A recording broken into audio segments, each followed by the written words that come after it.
Hello everyone, welcome to myself, Max McGillivray of Beanstalk.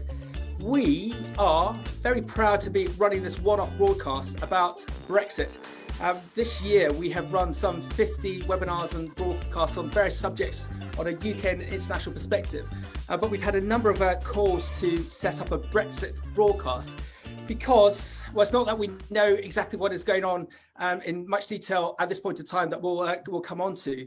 But as we all know, there's been a lot of a huge amount of conversation from politicians and journalists talking about this subject. What we were really keen to do with Beanstalk was to get some experts on the ground, so to speak, so that we can get their opinion as to where we are and where we're going to be, rather than perhaps listening to slightly monosyllabic politicians or journalists asking those politicians those questions.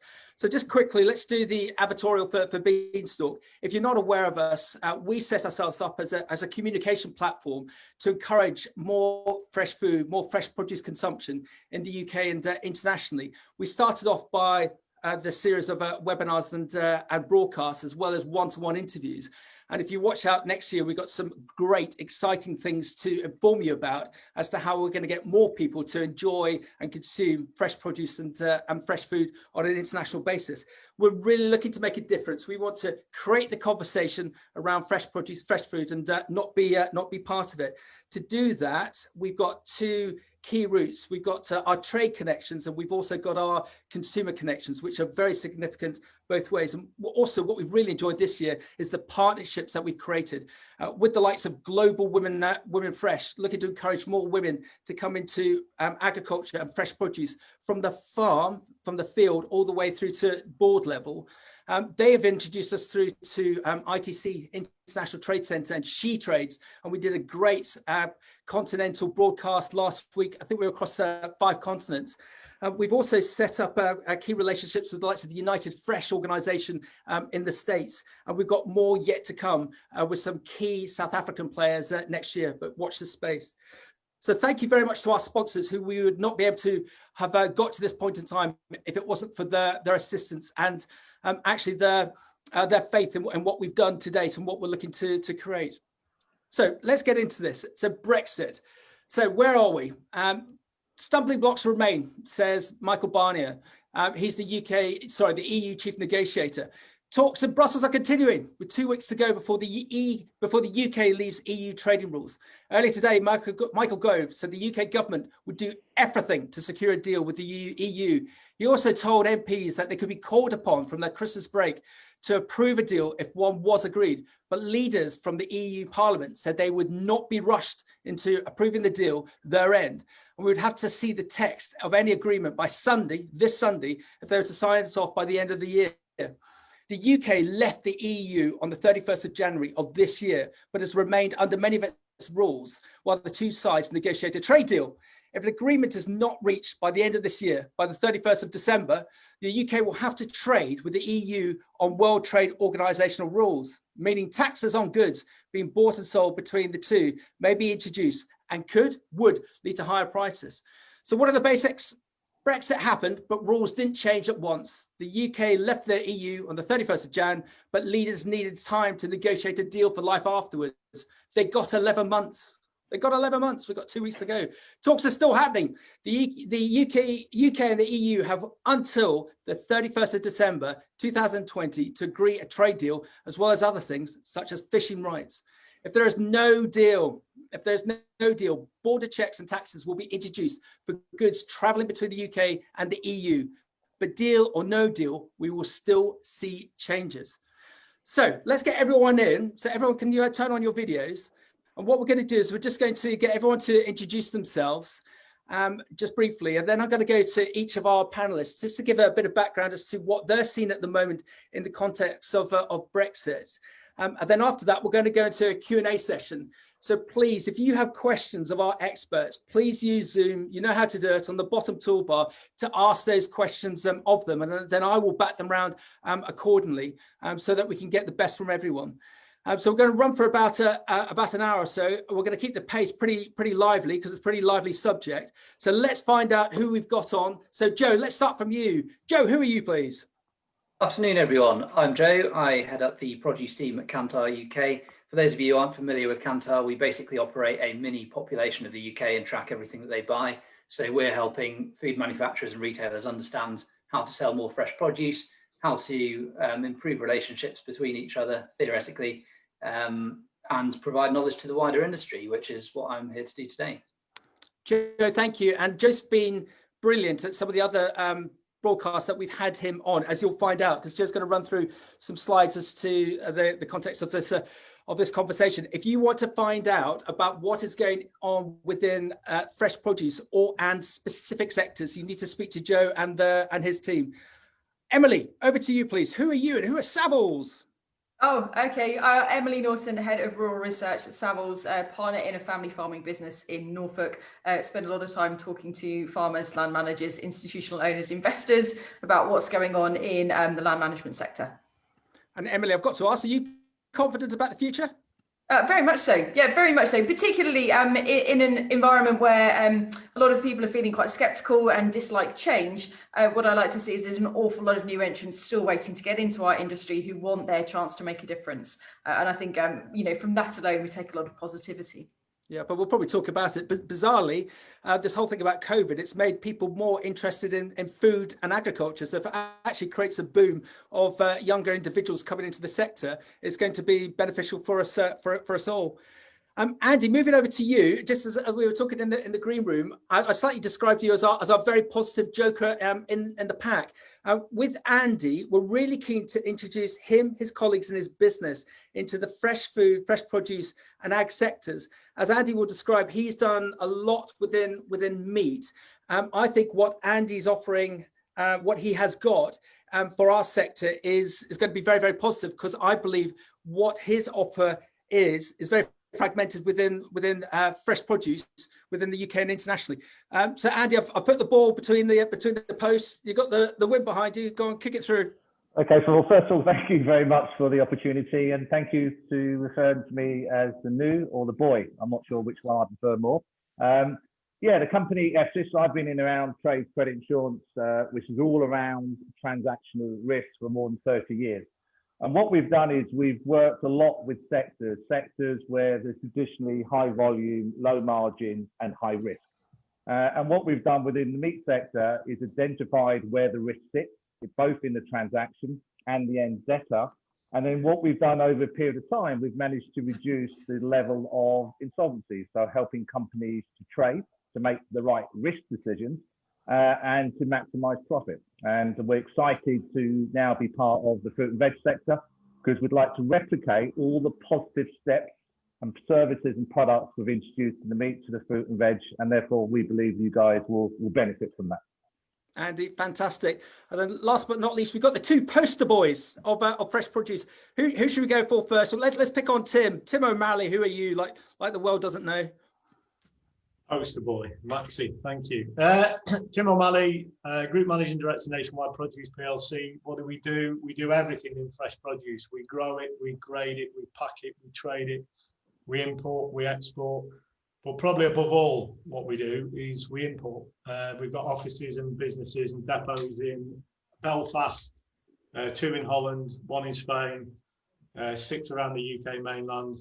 But yeah, the main thing we do is import. So I'm all over Brexit like a cheap suit. It's fascinating speaking to Tim as to how often you guys have been having your internal Brexit meetings.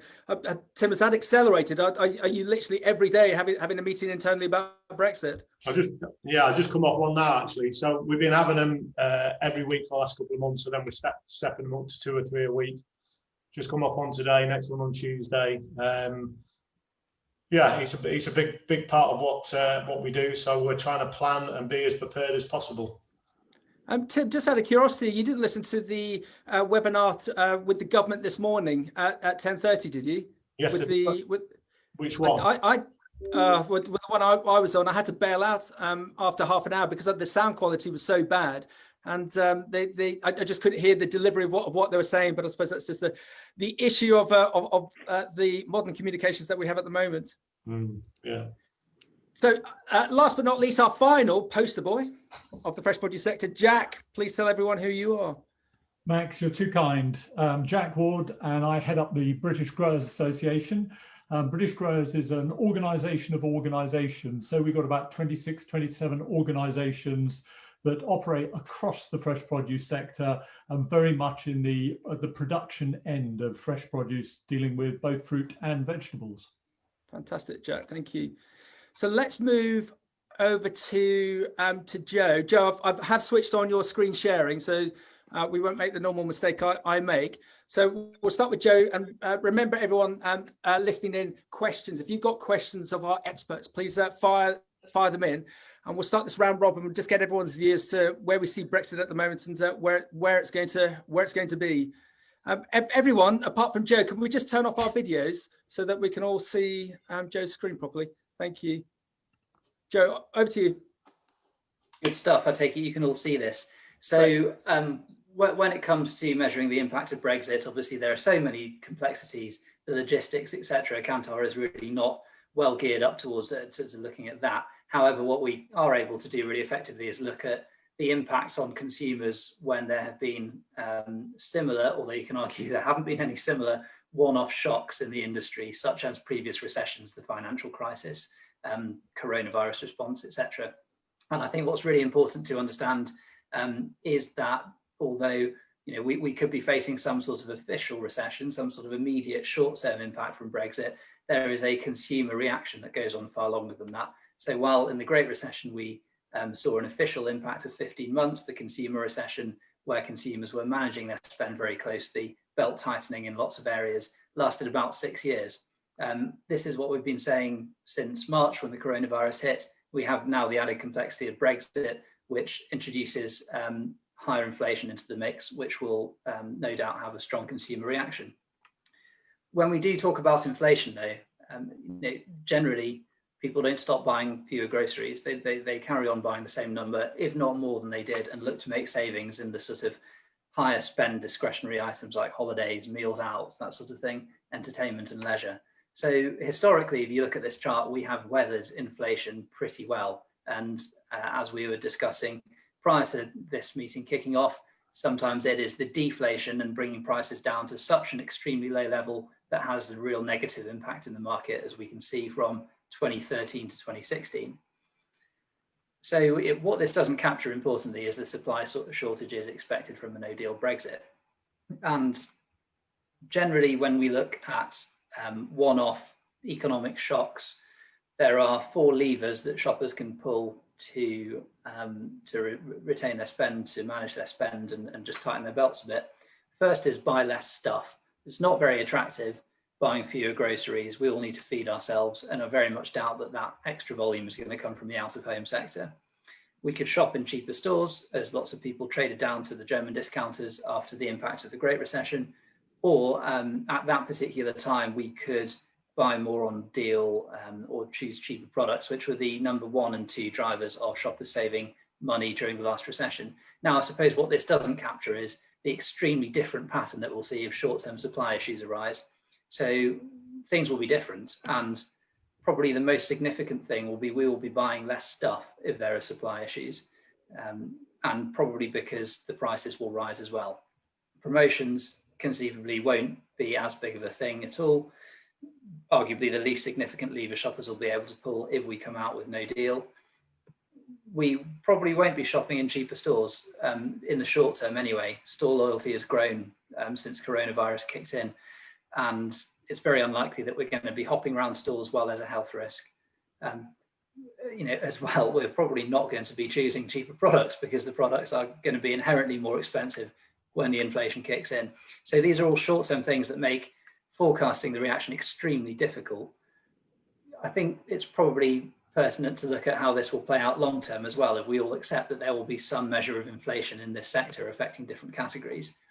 And once supply issues are addressed, the long-term inflation in fresh produce could conceivably create a scenario like the last consumer recession, where if we go from left to right, we saw an increase in spend per household from 2007 to 2015 of 22%.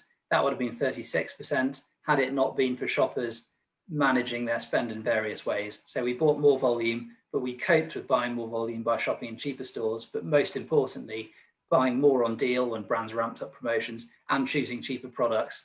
which is now far more permissible when we have things like the farm brands and generally more attractive looking own label options in that value tier. So we could see a similar pattern this time round. And it will be buying more on promotion and choosing cheaper products, almost definitely, that will drive that consumer saving. Promotions are still at an all-time low, and that value tier is extremely permissible nowadays. And I think ending on a positive note, though, as I would always like to do during these sort of talks about big shocks and how they would impact consumers, when we look at the consumer recession and growth in produce over that time period in the black boxes here, what we can see is that during the initial shock or the aftermath of the initial shock, every core produce sector outperformed the consumer spend over that kind of consumer recession time period.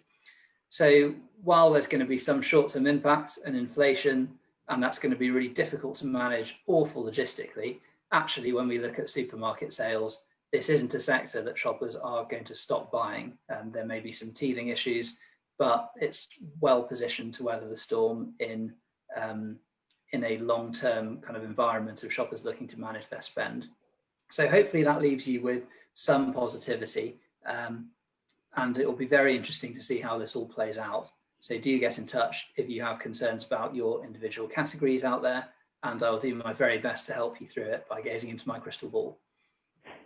Joe, well done. That was brilliant. If everyone else come back in, please. Joe, just with this, with your comment that we will still see consumers going into store. Why is there a need? I'm going to have to put you on the spot on this one, Joe. Why do you think there's a need for retailers to do such deep discounting? And it's not just in the UK, as we said in the green room. We've seen the same in the States when I was on a Zoom call with United Fresh yesterday. So we've had reports this morning from the likes of Aldi, deep discounting the likes of potatoes from 70p for I think it's 250 grams to 14p, and a whole range of a slew of other deep discounts. Do you think there's any benefit for the retailers to create these deep discounts on the run up to Christmas, when surely the consumer wants those products? Why are they sort of cutting their own risk when it's potentially not to their gain? Why do you think, Joe? I honestly think it's a drug that they're hooked on, and nobody wants to get off it for fear of losing market share at Christmas. No doubt it looks really good when you go into store having lots of deals on fresh produce. That can be quite exciting and alluring, but there is no actual tangible benefit in the data that it impacts wider store performance in a positive way. It does not have the same positive halo effect that the M&S meal deal has or had on consumers' overall spend in that store, or that deep cut booze deals have when it's hot and we want to get out and buy lots of beer. So it's really difficult to see the benefit, to be honest. So there's the whole PhD to be done on the psychology of retail buying, that they are perhaps a bit like sheep, that if one does it, they all feel the need to, when there's actually no benefit for it. Yeah, I couldn't agree more. And I suppose it's difficult on the one hand because now this year people are under a lot of economic hardship, and it could be seen as good to offer cheap fresh produce. And I guess politically and ethically maybe a bit dubious if someone was to pull out of that. It might look bad from a PR perspective, but I do think it's a drug that somebody needs to wean them off soon enough. And everyone, if you want to see Joe's slides again, this broadcast will be available as a full recording on YouTube within the next 24 hours. So you'll be able to scroll back. And as Joe says, if you need any assistance from him looking in his crystal balls, get in contact with him either through us or via Joe on LinkedIn. Emily, so farming, Savills. Savills has got a huge reach in the UK and also internationally. And I suppose I've got to apologise slightly for my pointed question right from the start as to whether you're positive about the future. Emily, what are you seeing in terms of farming within the UK now, Brexit, and then 2021 and beyond? Well, we'll keep this focus sort of more or less on food and fresh produce, I think. And I think one of the key things that we're seeing at policy level is the differentiation between the way that the Scots, the Welsh and the English are doing, Northern Ireland aside at the moment. The Welsh yesterday announced their new sort of guidelines for what's going to happen in Welsh food and farming after Brexit. And it focuses on food, which is amazing. So this idea of sustainable food production.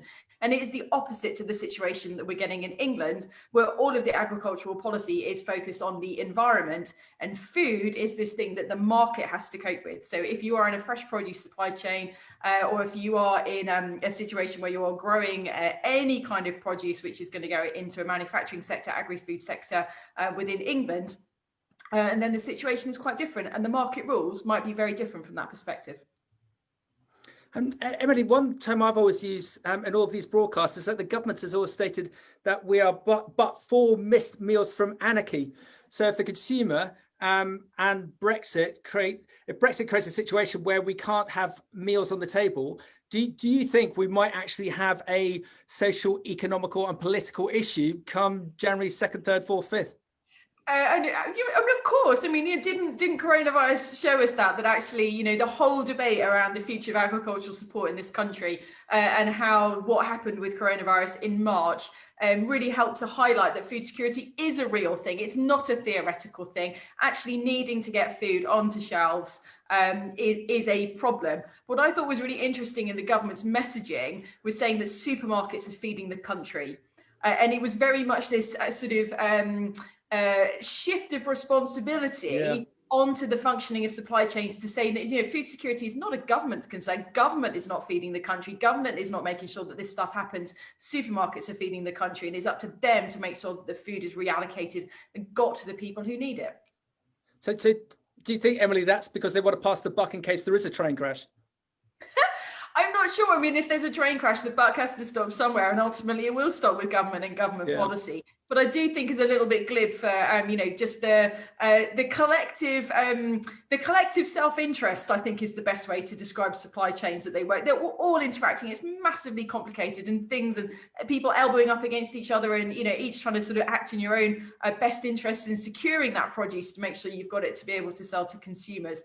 You know, how that evolves over the next 2 months, 1 month, versus how it's going to evolve over 5 years. The risk is back on supply chains to make sure that those retailers have got the produce to be able to stock. And I think that's the really important thing to reiterate at the moment. It's changing not just as a result of coronavirus and Brexit, but fundamentally because of that policy change, which says, you know, if you want to source it, farmers aren't just going to grow it. They're not going to take a risk on it unless you invest in the grower supply place to say, yeah, we need you to grow this for us. Yeah, Emily, well done. Andy, can you believe that you run a very well established business? 4 years ago, when the referendum went the way it did, could you believe that we were going to be in this situation, that 2 weeks before we were due to leave, we still haven't got everything sorted? Could you believe it? Simple answer is I've dabbled in politics, and simple answer to that is yes, I can believe it. But what's also interesting for me, you know, you described me as the new boy, which I am, and I looked at and spoke to quite a few people in the fruit and veg, and the obvious remark is how important fresh fruit and veg is to the UK consumer. And the conclusion that I've come to is that, one, we're not ready. So even if there is a deal done on the 31st, even though we get it through Parliament, then we get it through the EU, there's still some fundamental challenges and additional costs. So what amazes me is when people talk about Brexit and suddenly if we do a deal, everything's okay. No, it's not. There's additional charges, there's additional processes, additional customs, additional certificates needed. And with all that, all I'm seeing is a lot of the retailers squeezing the price down, margins reducing. And I think what we're going to have is what I would describe as a perfect storm. Yeah, and I think what's going to happen is that level of insolvencies, not just in the fruit and veg, is 24% lower than it was this time last year. So it's artificially low. But we're predicting in the credit insurance market that could increase to 51%. So we're going to see more pressure on margins, more costs. And obviously what we have seen in an artificial way is that a lot of companies have got government support schemes. The court system isn't open until the 21st of March. So all we're doing at the moment is kicking the can down the road. And some of the phrases that we've been using is there's going to be a tsunami of claims and challenges.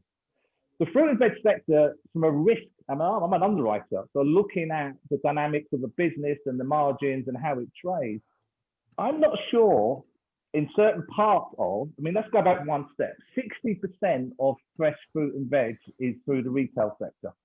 40% is non-retail, as I understand it. So your cash, your hospitality, and people and so forth. All I see is margins being squeezed. All I see is level of debt increasing, and all I see is more pressure on the fruit and veg sector. And I see it across the board, generally within the food sector. So unless companies start to think about the consequences of low margins, how it affects their bottom line, the ability to raise working capital, the recovery, hopefully the hospitality sector. If you put it into perspective, Max, if someone on 5% margins, which is maybe quite generous for some fruit and veg, you lose £50,000 and one of your customers doesn't pay you, you've got to generate an additional £1 million of non-risk income to replace that loss. So part of this discussion is very much about Brexit and what you need from a transport, from a customs. But what companies have to look at is profit erosion, risk, and what we call a de-risk model. So what happens, for example, if sterling deflates by 5%?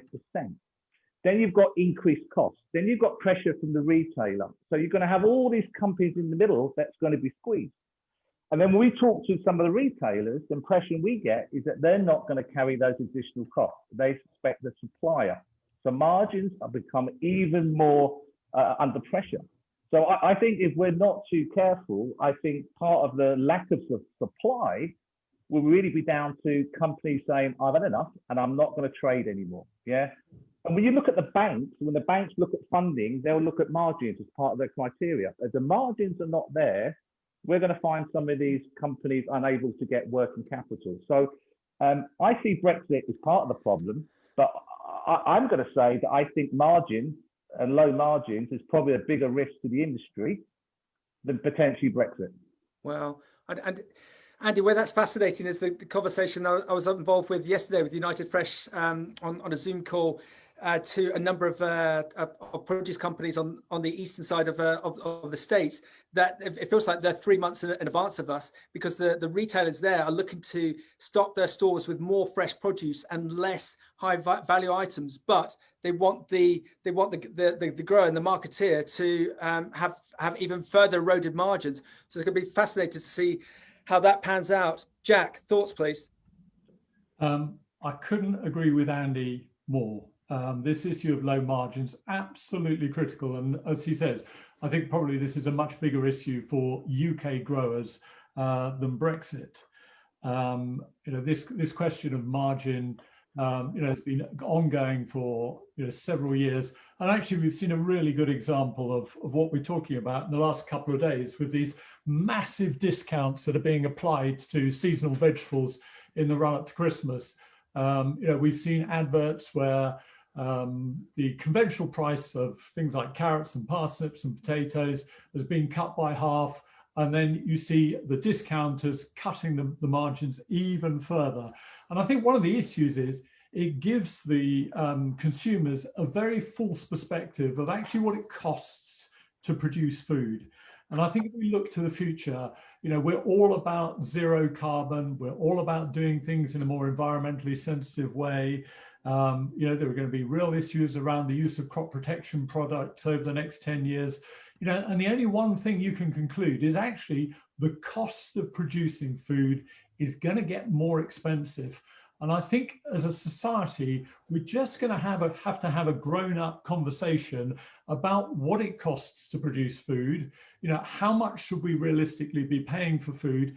And is this constant erosion of food prices in everybody's interest in the long term? Can we actually deliver what everybody is looking for from UK agriculture, from global agriculture, with margins down at 1% or below?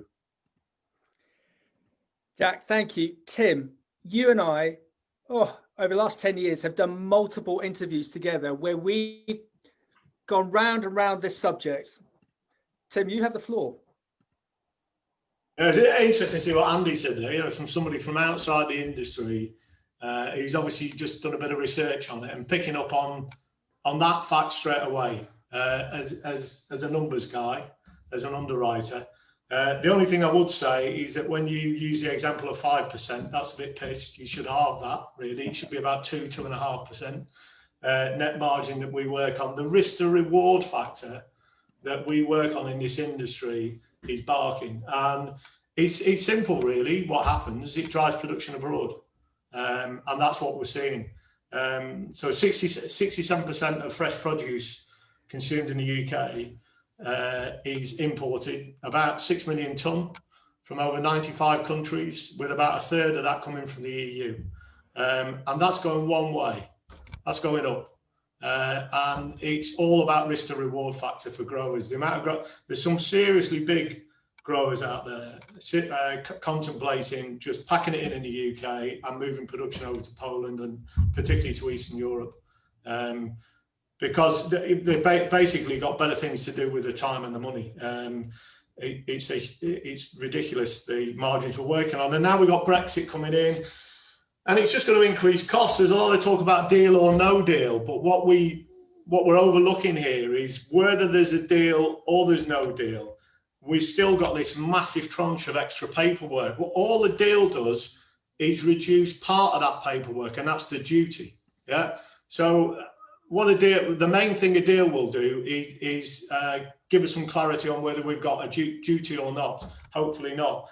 But we still got this, as I well know, because we're big importers, this massive tranche of paperwork still to do. Deal or no deal, we've still got CMRs, packing lists, phytosanitary certificates. We've still got a raft of things that we don't do at the moment that we need to do, that we need to have a customs clearance agent involved. And the cost for it, just to be clear, because we just had some costs from the biggest trucking company from Holland, Daily Fresh, who do all our goods from Holland over to the UK. They just told us that it's going to be per consignment for the paperwork for the customs clearance, €90 best case scenario, €149 50 worst case scenario. Now, best case scenario is if you've got a direct link to their system that you can data transfer all the extra information that's needed, and there is a shed load of extra information that's needed direct into their system, and then they can produce all that paperwork in order to get the goods over. That's your best case scenario. So if you've got a good enough system that you can do that, that's fine. Unfortunately, in our relatively backward IT industry, not many people have. So that's the best case scenario, €90. The worst case is if you're doing it, you expect them to input it all manually. And then there's also a requirement for a phytosanitary certificate. That's about €150. So for those smaller companies, and particularly in the hard-hit hospitality sector, who we're used to at the moment, simply being able to, ordering from Holland at the moment is like ordering from Scotland. You know, they've got better transport. You know, we often say this, there's better transport coverage from Rotterdam than there is from anywhere in the UK. You can get from Rotterdam to a postcode in the UK. So we've had this luxury for years of being able to pick up the phone to somebody in Holland, whether it be one of our companies or whoever, and day one for day two, being able to get a pallet of tomatoes or a mixed pallet of tomatoes, peppers, cucumbers, or whatever. It's now going to be day one for day three, because the other thing that's coming in with all this extra paperwork that's involved, the hauliers are saying there's no way we're going to be able to do day one for day two. We're going to be day one for day three. And then there's also the extra cost. So we reckon that those smaller wholesalers and food service companies who order less than about 5 pallets at a time, they're probably going to be better off ordering it from going back to the old system of depots in the UK. Whereas, you know, if you went back 30 years ago, most imported produce was bought into centralised depots and then distributed out. Again, it was because of the complexity of importing and the cost of importing that you get importers. Remember them specific importers with warehouses in the UK who bring the product in. And if you only wanted 1 pallet or 2 pallets or 3 pallets for day one for day two, you pick up the phone to them and they deliver it to you. We're going back to that. It's such a massive, massive retrograde step. I mean, I remember doing this 30 years ago and we got rid of all that. And we were going, we're now day one for day two, A to B. It's going to be day one for day two, A to B to C. We're going to have nothing on, we're going to go from nothing on documents to up to €150 on docs. Yeah. I can't begin to tell you the amount of disruption that this will cause. And I cannot see this country being prepared for it, certainly for the first couple of weeks of Jan. Do you think this is, Tim, do you think this is going to be a short-term issue, or is this going to be here for the long term? I think it's going to be long term. I think, you know, not so much as supermarkets. Again, they seem to be coming out of this the best of everybody, but the hospitality sector, definitely, because, you know, there's these smaller regional food service wholesale companies. We just said that hospitality represents about 30% of the food we consume, and there's these smaller regional food service companies who just are used to day one for day two, and they can't afford to pay this extra 150 euros a pallet, you know, or for 2 pallets. So they'll end up buying it from local depots, local wholesalers. It is genuinely like turning the clock back about 30 years in terms of that sector of the market.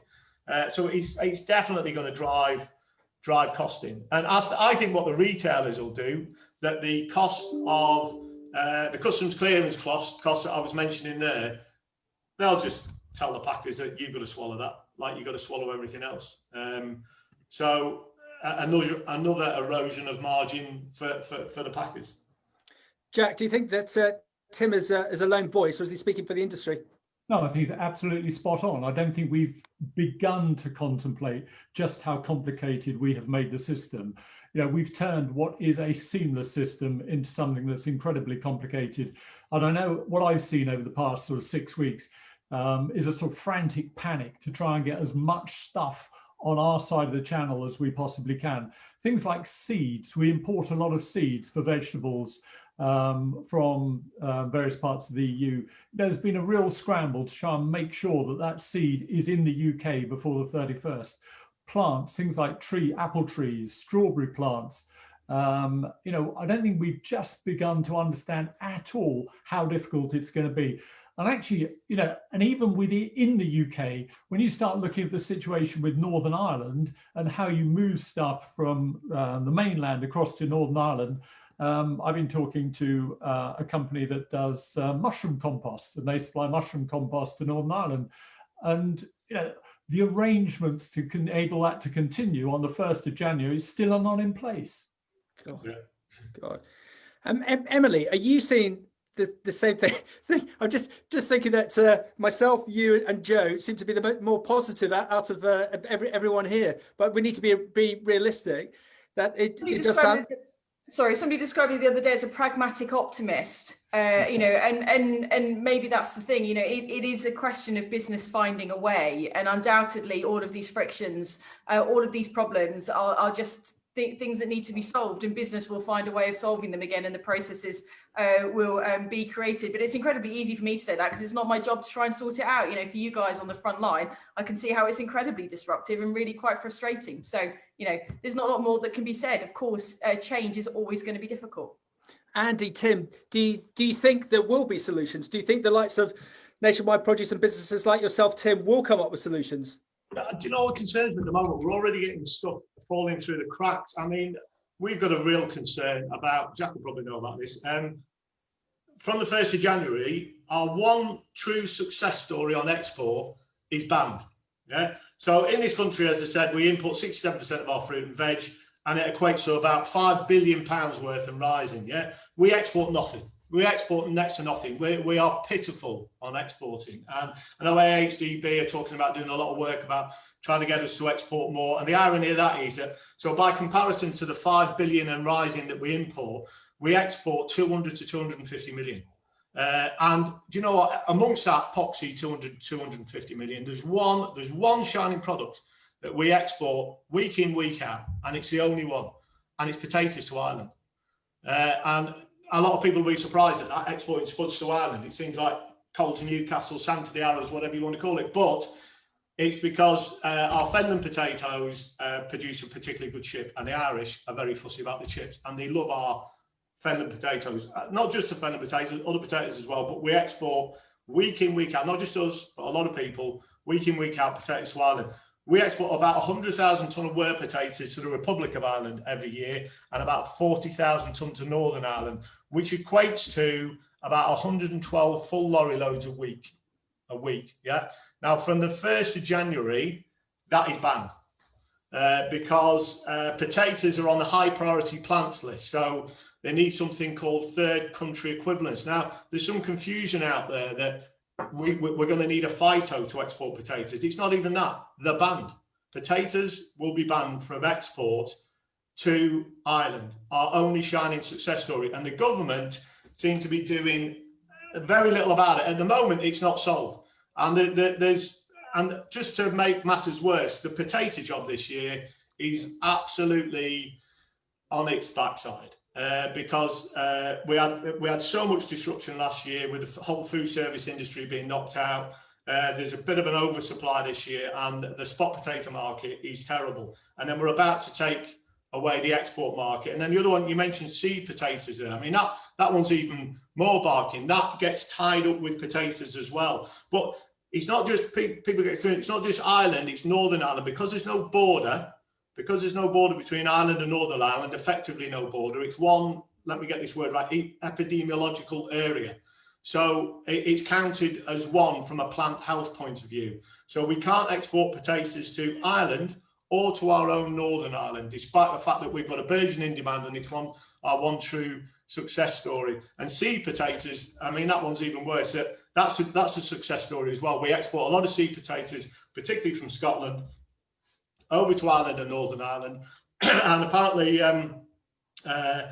we've done a deal with the EU whereby they are allowed to still export their seed potato to the UK. So the Minister of Agriculture a few months ago, under pressure from the industry, said, because we import a lot of seed, particularly from Holland, seed potatoes from Holland. So we said, right, we'll allow you to bring them over here because we need them. And and there was a lot of pressure from the big freezing companies and the big crisping companies, because they tend to use, they lobbied the government and said, we tend to use Dutch seed, so we need you to get that exemption. So we got that exemption. So we're allowing seed potatoes to come in from the EU, but guess what? At the same time, we didn't get the same back. So we're not allowed to, we're allowed to import seed potatoes from the EU, but we're not allowed to export any seed potatoes. It's absolutely barking. It drives me bonkers. It really does. But Tim, are we not in the middle of a storm that we need to work our way through? And yes, there's going to be pain and adversity. But if there's one thing that we've all learned about farming and fresh produce in the UK and internationally, that everyone normally comes up with a solution. It's just another challenge. There must be a solution.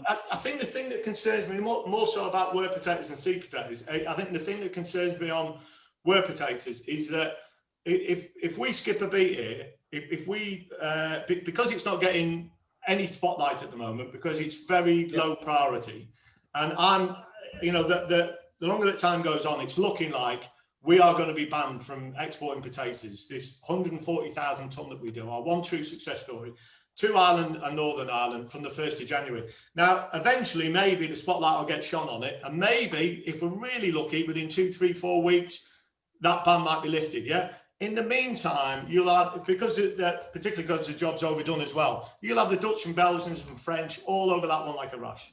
Yeah, somebody's going to plug that gap, and they'll get in and plug that gap, and it'll have long-term irreparable damage for that industry. Andy, with your background within meat, I'm just looking at the longer term. You look at the mass consolidation that's happened within the meat sector, and in some respects the adversity that that sector has seen. Do you think there's comparisons that we can learn from the meat sector that could be deployed into the fresh produce sector? I think there's a lot of similarities. I think certainly margins, the volume nature of the business, the high concentration of goods that go to the retailers, but they seem to be a little bit more sensitive to some of the risks associated, and they seem to be working more closely together than what I've seen so far in the fruit and veg. For example, we talked about margins, we talk about the importance of fresh fruit, we talk about these organisations like the FPC. There needs to be more joined up within the industry, someone from outside the industry looking in. There's lots of good companies, lots of good advice, there's lots of people with lots of experience. I just wonder whether there is a need for more cooperative working together, because unless some of these issues are addressed, that there is some, and when I talk about consequences, I'm talking about long-term consequences for the industry. Yeah. some of the figures I've got, for example, as part of my research, for the EU, we import 11.1 billion. We export at the moment 1.3 billion. It's a deficit of 10 billion. So we're allowing the EU, and the government's allowing the EU to dictate our terms. They've got more to lose than we have. But the positive is that there seems to be a lot more communication. I think it's vital that the hospitality comes back. I think the margins issue has to be addressed. I think there has to be more cooperation in the market. And I've been through recessions. I know you're thinking I look quite young to be going through 3 recessions, but this one's different. The whole dynamics of this recession, which we will enter into in the next couple of years, is different. And I think part of the problem is about UK consumer confidence, but I think the recession in part could be due to lack of products in the marketplace. So it's going to be about the demand for the product, not the lack of demand for the product. So unless we start to address some of these issues, I have some concerns about this sector. And that would be reflected on rates as well. Jack, views? Yeah, I think, from a UK perspective, the majority of our product is going direct to the UK. As Tim has said, the proportion of fresh produce that's exported is very small. Now, for those companies that are involved in exporting, that is probably a significant part of their business, and we shouldn't overlook that fact. But the bulk of the product that we produce here in the UK is destined for the UK market. There has been massive amounts of consolidation in fresh produce production. It's going to be interesting because I suspect that the rest of agriculture, and I'm sure Emily's got a view on this, is going to follow suit very, very quickly. That without that ability to rely on the basic payment scheme, there is going to be some major restructuring within the agricultural industry, with a wider agricultural industry. But we have got some very sophisticated businesses, some very good businesses here in the UK, and the opportunity still to supply the UK market is there. But let's be honest. For the past 40 years, we've been able to move freely across Europe. We've been able to trade freely across Europe. And on the 31st of December, that all comes to an end. Emily, Jack has sort of thrown you the hospital pass, the baton. Views, please. Well, I wrote an article this morning, which I was then told was too opinionated, so I wasn't allowed to publish it any further. So I can say now, because nobody's listening, are they? The point about that is, we've had agricultural policy, land use policy in this country, which is focused on the economic sustainability of the supply base. Okay, so everybody who is growing, everybody who is producing food within the United Kingdom and actually across the EU, of course, has had money coming into their businesses for the purpose of delivering economic sustainability. It's essentially income support. There's been weak environmental conditionality attached to it. Now, in England, at least, that is going. We know over the course of 7 years, it's going to be gone completely. And all of the money is then going to be focused on environmental sustainability, effectively. And so it's only going to be propping up payments for water courses and hedgerow management and all of the lovely things that we like to see to keep our countryside looking the way that it looks.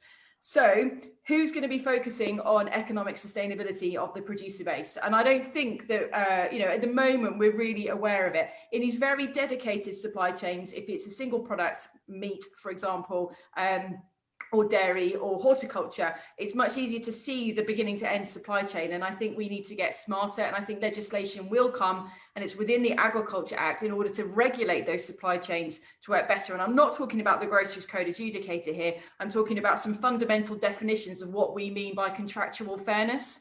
It's something that we don't really talk about. The French have sort of talked about it a bit. We should be paying fairly for food. And I don't see at the moment that you can take away that economic sustainability focus and replace it with nothing and not expect major disruption in how we grow and produce food in this country. You have to replace it with something. And I think it will be replaced most likely by a lot tougher supply chain regulation. Whether that reflects what Andy's saying about collaboration, probably, whether it begins to address some of these margin issues, almost definitely. The way that we do it under our sort of free market notion of consumer driven, price focused being the only consideration, is not the only way to organise a supply chain. And you can look for plentiful models globally of where things work better. But we've got to, I think, the like you were saying earlier, the modern way, it's got to be pricing in carbon. It's got to be pricing in environmental degradation. We have to accept that we can't pay for food. We can't keep paying the price we pay for food at the moment unless the taxpayer picks up the consequences of that. And simply shifting it overseas is completely irresponsible. And I see the question there, is really dedicated to that. It's saying, how can we make sure that we continue to do this viably? It's got to be regulation. Tim, your views of what Emily just said, and also just had a question in saying that if Tim is worried about the future, shouldn't Tim change his model? Shouldn't Tim change his business? So, Tim, your views on what Emily stated first, please. Well, I am changing the model. We are changing the business. I mean, we've as I said, we've been meeting weekly, twice a week on Brexit. It's very high priority within our business. I'm just in the process of opening up a new company in Ireland. We've already got businesses registered in the two biggest exporting nations to the UK, which is Spain and Holland, and that puts us at a big advantage potentially. But it just grates me, some of the things that are going on, particularly with regard to this export. If you look at potatoes, for example, I mean, get this one for absolutely barking, is that I think Andy mentioned that the meat industry seems to be better organised, and I'm sure it is because we have our trade body that represents potatoes, the biggest crop that we do, 5 million tonne, a hugely important crop to the UK, is the only crop where you've got, or one of the few crops you've got a mandatory levy. You have to pay a levy to AHDB potatoes. So the organisation, the trade organisation that represents us is a government organisation where you have to pay a mandatory levy. So I got onto them and I was speaking to them, and they came, in fairness to them, they came back to me straight away and they came back with some very useful information. And I said, what's going to happen on this? Because we do about 2.5 million quid worth of spuds to Ireland. And I said to them, what are you actually doing about it? It's great for you to tell me all the information, but what are you doing about it? The trade body, the government trade body that represents potatoes that we pay a mandatory levy to, what are you doing about it? And the response was AHDB, being a non-departmental public body, cannot lobby. No. Yeah. Yes. And that is the body that we don't have any choice. I mean, I know there's a big debate about it coming up for a vote finally after a lot of growers got together because they've been so dissatisfied. But the body that represents the potato industry is doing no lobbying on this issue whatsoever because they are a non-departmental public body who cannot lobby. That's how barking mad it is. Jack, views on that, please?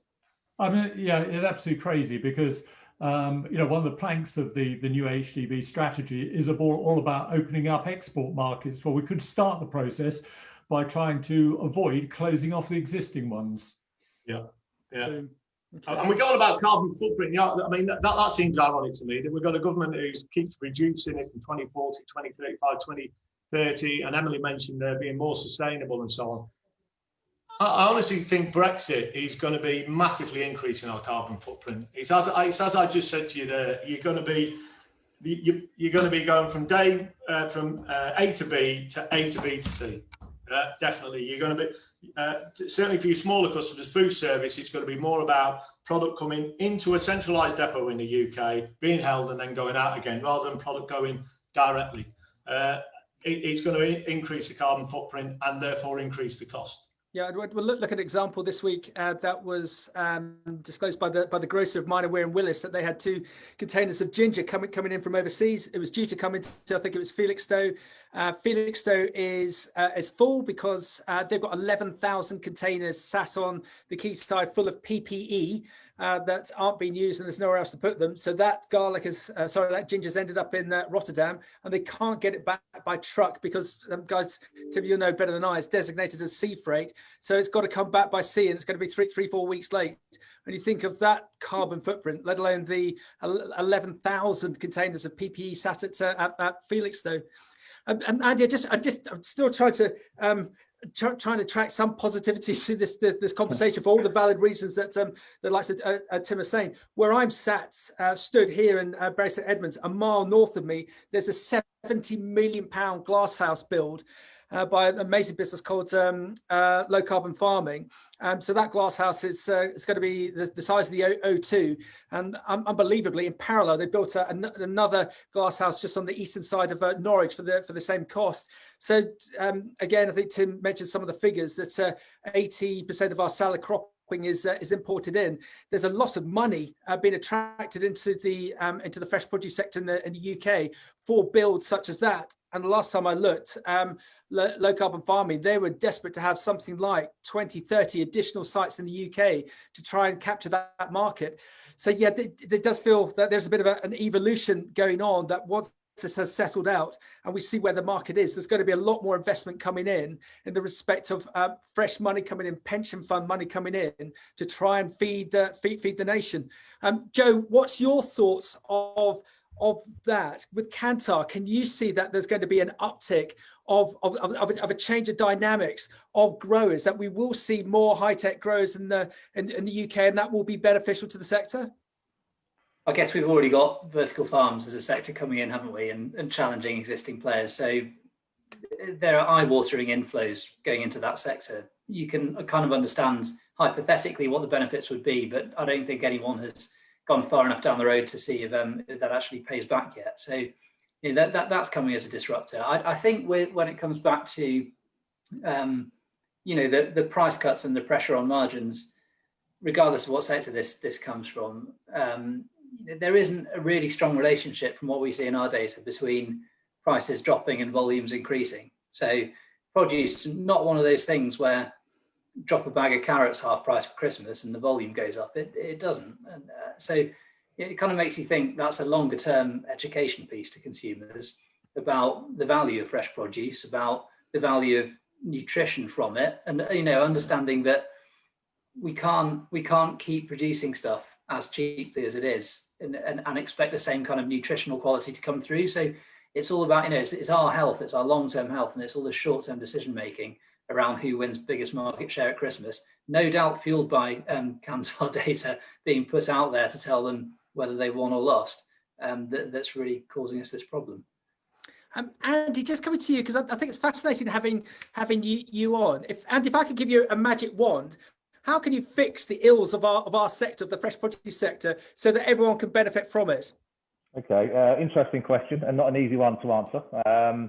First of all, as an outsider looking in, the first thing is that the retailers have to be responsible. Yeah, there has to be some realization within the government of the importance of its sector and the importance of maintaining margins and viability for the business within it. So I'm sitting here thinking, on behalf of the fruit and veg, who really represents the fruit and veg sector with the retailers? Who really represents the interest of the fruit and veg with the government? I think that's part of the solution. And the other part is education. I think companies have got to realise some of the costs associated with their business. And I think the phrase that was used earlier was risk reward. When I see the risk within this sector and the reward, meaning the margins, it begs the question how companies are even viable. So I think there has to be a re-education. I think there has to be an introduction of digital solutions. Yeah, when I look at other sectors, like the aviation sector, they've invested quite a lot in distribution, digital solutions. Everything seems to be a little more slicker, you know, de-risking. They know what the profit erosion is over certain time. I think there has to be some heavy investment. So heavy investment in IT, heavy, you know, going to the retailer, someone representing the fruit and veg sector, someone going to the government. This is a real issue. Yeah, this is an important issue. This is a fundamental issue that needs to be addressed. And if it's not addressed, it will have long-term consequences. I want my kids, and hopefully my kids' kids long-term, to eat good quality fruit and veg, and I want them to pay a fair price for it. And I think we have to educate, we have to invest, and we've got to, the retailers, I can say this because I have no vested interest, they've got to be accountable. They've got to be educated of the importance. And if they don't get educated, then consumer has to be educated to pay a fair price for a good product, sustainable product. Jack, do you remember the last broadcast that we did 2 weeks ago with our Healthy and Sustainable Food Group with Barbara Bray and the rest of her team, that we talked about the Dutch diamond?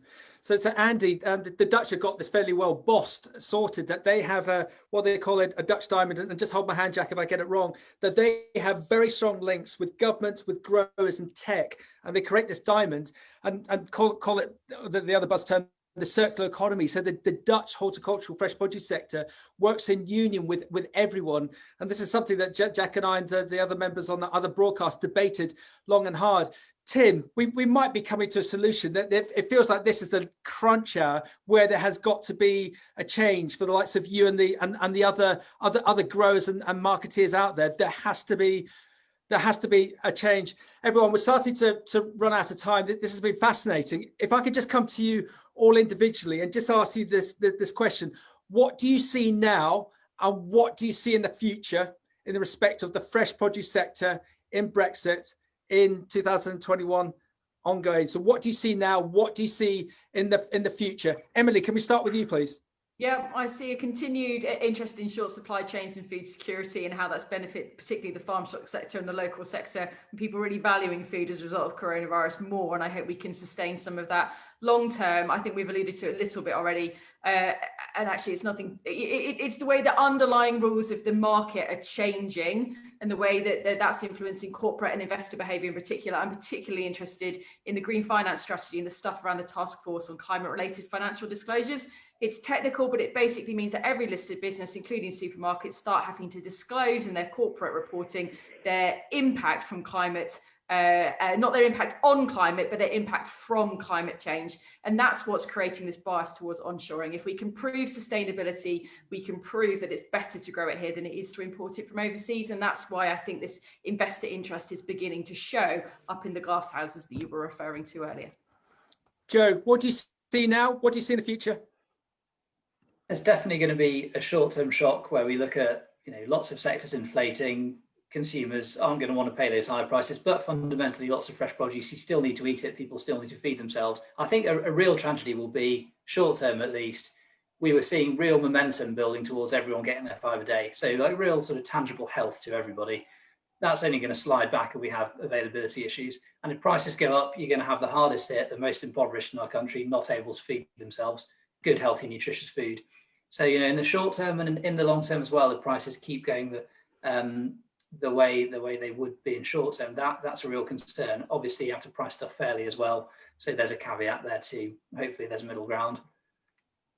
Joe, thank you. And if you didn't pick it up, next year is the United Nations Year of Fruit and Vegetables. So that's something that we can hopefully all jump on to promote. Jack, what do you see now? What do you see in the future? Very quickly, I've been doing this job for about 40 years, and that's been 40 years of barriers and challenges. We have eventually overcome them. I think the opportunities of the future are really around capitalising on a growing interest and recognition about the importance of health and the importance of fresh fruit and fresh vegetables in the diet. And I think we really need to hang on to that, because I think the experience of the past 9 months, COVID, has really underlined just how important health is and what a critical part of health diet is as well. Jack, thank you. Tim, just before I come to your good self, I've just had a WhatsApp message from a contact who I won't name, who you and I know, and it says, give Tim a big hug. If anyone could do this, he can. Tim, what do you see now? What do you see in the future? Male or female, Mike? Female. Oh, lovely. Yeah, you have to tell me who that is later. It's your wife. Oh, right, it's Claire, is it? Right. Short term, I see disruption. I mean, for the first couple of weeks, there's going to be some major disruption. We're already speaking to Spanish hauliers who are very wary about sending trucks over, particularly on the channel ports. Hopefully it'll settle down and hopefully it'll be okay.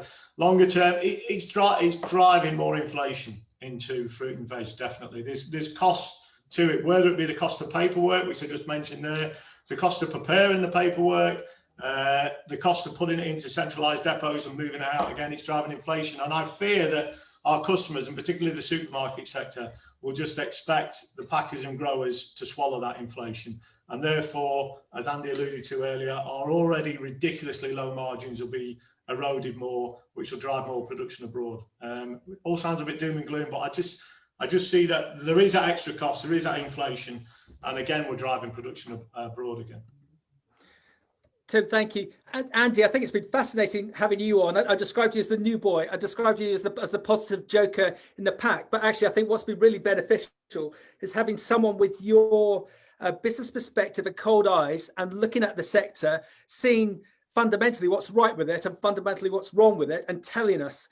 So, Andy, what do you see? What do you see in the future for our sector, the fresh and produce sector, that you madly want to get involved with? Okay, I would say the first thing I would see is the enthusiasm and the passion and knowledge within the sector. Yeah, so that's going to be part of the formula moving forward, and that's really important. Yeah, so that passion, that enthusiasm is definitely there. I do sense in a number of people I've spoken to, there's a recognition of the challenges and a willingness to work together to resolve some of those. The scary bit is when I speak to some fruit and veg importers yesterday, I said, what's going to happen on the first week of January? He said, well, I've ordered some goods and hopefully they'll turn up. And I just can't believe that anyone can run a business like that.